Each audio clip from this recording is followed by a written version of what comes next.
All right, we got some Pop-Tart theology here.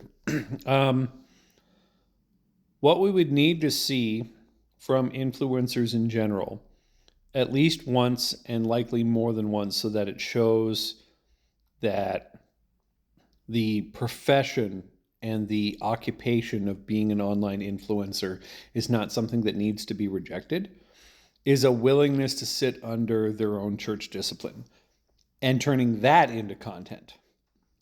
But I don't think you're ever going to see that kind of humility and humiliation on any kind of social media. I don't think that that's how this works.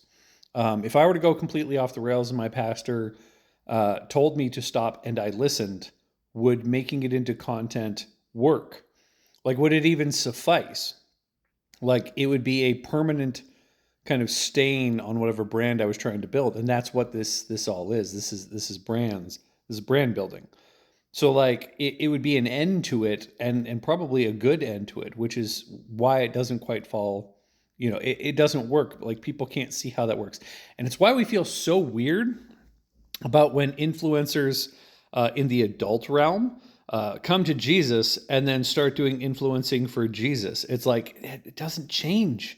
There's something here still. There's something of that past influencing that still exists because we can't get our minds out of the idea that the internet is a thing, not a place. And we've been making little versions, little things in our content that represent who we are back then. And so, like, when an influencer, specifically an influencer in the adult realm, comes to Christ, if there's no solid way for them to kind of remove everything out, how do they ever stand as an influencer as a Christian, knowing that they are the ones against them the most with their content that's still online elsewhere? Like, I get that they don't have control over that content.